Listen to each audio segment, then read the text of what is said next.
अभी जिस तरह देश के अंदर तिरंगा यात्राएं निकली और आज़ादी के अमृत महोत्सव की बात देश में चली, लेकिन भाइयों अपनों को इस बात को भी सोचना होगा कि असली आज़ादी जब होगी जब प्रत्येक व्यक्ति इस देश के अंदर सड़क, पानी, स्कूल, बिजली, रोजगार ये व्यक्ति को मिलेगा। अभी 30-40 करोड़ लोग तो भूखे सोते हैं इस देश में, एक टाइम का ही खाना खाते हैं। उन लोगों को मुफ्त की दवाई देके, ट्यूबलाइट देके, चावल देके, फ्री के बांट के अगर उनके स्वाभिमान की बात करते हो तो कहाँ से स्वाभिमान होगा उन लोगों का।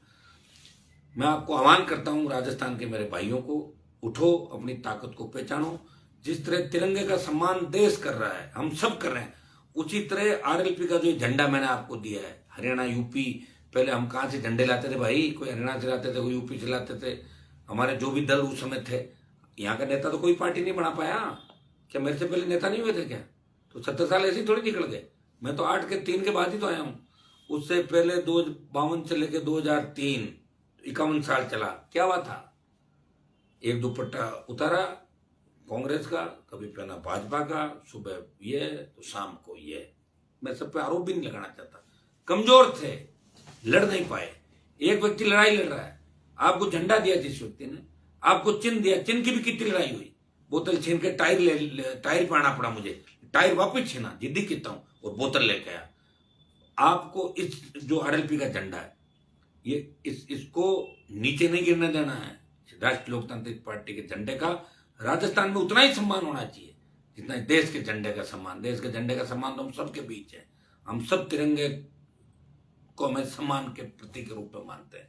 तिरंगे को कोई झुकने नहीं देना चाहता। लोगों ने कुर्बानियां दी, और हमारे समाज ने सबसे बड़ी कुर्बानियां दी देश के अंदर। आपको पता है कि ये जो गीत भी गाए जाते, कोई सिख, कोई जाट, मराठा, कोई गोरखा, कोई मद्रासी।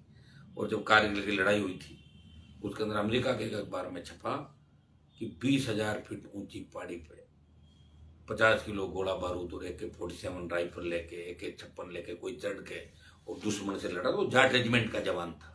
ये अमेरिका में छपा। अभी मैंने तो लोकसभा के अंदर ये भी बात की कि आप आई रेजिमेंट बनाओ, गुजर रेजिमेंट बनाओ।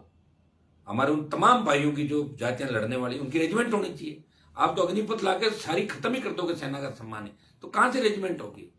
वार कराई के समय जिस तरह झंडा और नारे के साथ, जोश के साथ मिलिट्री आगे बढ़ती, क्या कर रहे हो आप? पैरा मिलिट्री फोर्स, जिस तरह हालात बने, प्रधानमंत्री के आने के बाद लोगों को लगा कि इस बार शहादत कम होगी। प्रधानमंत्री जी, शहादत बढ़ गई। कांग्रेस के समय में जितने लोग शहीद होते थे किसान के बेटे, उससे ज्यादा हो रहे हैं। आंकड़े देखो आप। जबरदस्ती चाइना को ये कर दिया, मैंने वो कर दिया। क्या कर दिया चाइना का? हालत हमें पता नहीं क्या। देश की अंदरूनी बातें, हम कोई देश को कमजोर करने वाले लोग नहीं है, लेकिन आप चिंता करें इस बात की, धोखा देके लंबे समय तक आप लोग भी नहीं चल पाओगे। हो सकता है कि एक आध मौका और मिल जाए आपको, ज्यादा से ज्यादा मिल सकता है, कोई जरूरी नहीं मिले। अगर वोट सारा एक साथ चला गया ना साइड में, तो आप अगली बार बाहर आ जाओगे। और राजस्थान में बैठे बैठे आप कह रहे हो ना 175 सीट आ गई, 150 आ गई, भाजपा आई रही, भाजपा आई रही, भाजपा। उपचुनाव लड़ते ना 7-8 आए तो नहीं आप लोग, कहां चले गए थे? रोका था क्या मैंने आपको? आरएलपी उतरी, भाग गया। वही वोट है जो बीजेपी को सत्ता में लाता है, वही वोट है जो कांग्रेस को सत्ता में लाता है। इसलिए भाइयों, अपनी ताकत को पहचानो। सस्ता अभियान के अंदर मजबूती से लगो। 9 दिन 8 दिन का जो समय, इसके अंदर रिजल्ट चाहिए मुझे फिर मत कहना आप बाद में। आप क्या हर कोई कमेंट कर देते हो, लाइव आके हर कोई मेरे से हिसाब किताब मांगता है। हनुमान जी आप ये कर दो तो हम मान ले। मैं रोज ही काम करता रहूंगा क्या? मैं 1000 साल की उम्र है नहीं मेरी। 1000 साल उम्र किसकी होती है जानते हो आप? या तो 1000 साल उम्र हो जाए कि मैं दिन में 3 बार आपको बताता रहूं, ये करूं, वो करूं। या मैंने आपको एक टास्क दी 1 महीने के अंदर, और आपने, हर व्यक्ति ने वहां अपने आंकड़े गिनाए, मैंने लिखा, तो वो तो 60 लाख से नीचे हो रहे थे, 70 लाख हो रहे थे। फिर हो गए क्या? कहां कमी रह रही भाई? पता करो आप लोग। अभी तो समय अपने पास, ये 8-9 दिन भी बहुत होते हैं। आपको आज से ये तय करना कि हमें हजारों की, लाखों की तादाद में बढ़ाना है, और प्रत्येक व्यक्ति जो जुड़ा है वो 100 बढ़ाएगा, और विधानसभा में चुनाव लड़ने की जो इच्छा रखता है वो 20,000 सदस्य बढ़ाएगा, और जो जिसको पता है कि उसकी टिकट पक्की है वो 1 लाख बढ़ाएगा। 50,000 से लेके 1 लाख, जिन कईयों को पता है कि हमें टिकट मिल जाएगी। और नहीं बढ़ाएगा तो टिकट देने वाले टाइम तो आप जानते हो कलम किसके हाथ में होगी, ये भी ध्यान रखना।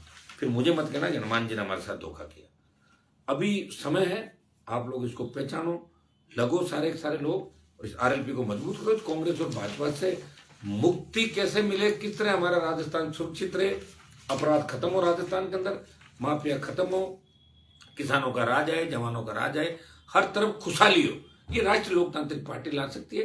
किसान जवान हमारी बहन बेटियां सुरक्षित रहे और शिक्षा का सम्मान जो था, राजस्थान विश्वविद्यालय का सम्मान था, हमारी स्कूल कॉलेज और जो यूनिवर्सिटी की गिनती देश के प्रमुख विश्वविद्यालयों में होती थी, हमारे प्रोफेसरों का जो सम्मान था देश के अंदर, कहाँ चला गया?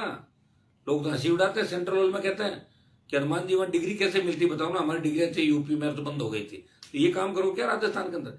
यहाँ तो अगर कांग्रेस को हरा के भाजपा को ला दो तो वही सारी बात है, एक ही बात है।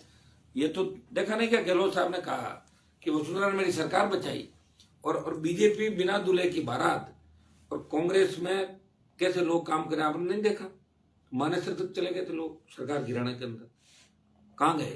पार्टी बनाने की बात कर रहे थे, सीएम चेंज कर रहे थे, सीएम बन के आ रहे थे, बने तो नहीं, बैठ के चुपचाप कोने के अंदर बैठे हैं। क्या कर लेंगे? या तो मुझे लग रहा है सारे कांग्रेस ये चाह रहे होंगे कि कांग्रेस हार जाए, 28 में देखें क्या करना। और हर कोई कांग्रेस वालों को पूछो तो कई तो कांग्रेस ये करें बीजेपी आ रही है, तो मैंने कहा फिर आप कांग्रेस में क्या करो, छोड़ दो इसको। बीजेपी वालों को पूछो तो वो कहेंगे कि यार नहीं आ रही है बीजेपी, दिक्कत है। जब अपन पॉलिटिकल एंगल से देखेंगे और आंकड़ों में जाएंगे ना, तो इस 7-8 जो उपचुनाव उसके अंदर आप देख लो रिजल्ट क्या रहा था।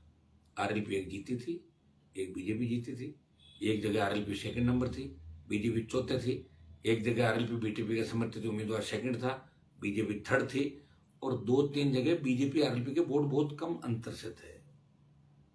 एक व्यक्ति था और वो तो पूरा संगठन और पार्टी थी, उनके स्टार प्रचारक भी 15-15, 20-20 है। यह एक व्यक्ति है जो प्रयास कर रहा है, वो चाहता है कि हर समाज का एक नेता आगे आए, वो उसको उससे ही मैं काम चला रहा हूँ। मेरे पास बड़े नेता नहीं आरएलपी के अंदर, जो है ज्यादा जवान है उनसे मैं काम चला रहा हूँ। मैं एक ही आह्वान आपको करूंगा कि आप सब जुड़े, इसके लिए आपको धन्यवाद। मैं कुछ लेट भी हो गया था, लेकिन आपको पता लेट हो ही जाते हैं थोड़ा बहुत कहीं न कहीं, और आप इंतजार भी मेरा करते हो, लेकिन इसको भी अपन सिस्टम को ठीक करेंगे, लेट कम हो आगे से। और अब मुझे पता है लास्ट में आप लोग जगते हो कि 8-9 दिन का जो समय, इसमें सारे रिकॉर्ड आप लोग तोड़ दो। फेसबुक लाइव जो देख रहे हो, प्रत्येक व्यक्ति 100 सदस्य आरएलपी के बनाएगा। और चुनाव लड़ने वालों को मैंने आपको टास्क दे दिया कि जो टिकटार्थी होंगे 20,000 कम से कम पहुंचने भी आपके लिए अभी से गाइडलाइन तय हो गई। आरएलपी में आपको करना है तो 20,000 सदस्य बनाना है, और जो अपनी टिकट पक्की मान रहे हैं वो 50,000 से लेके 1 लाख सदस्य राजस्थान के अंदर बनाएंगे। आप सब लोग जुड़े, उसके लिए धन्यवाद। और आज से आप इसको और गति देना। सबको बहुत बहुत धन्यवाद। राम राम सब।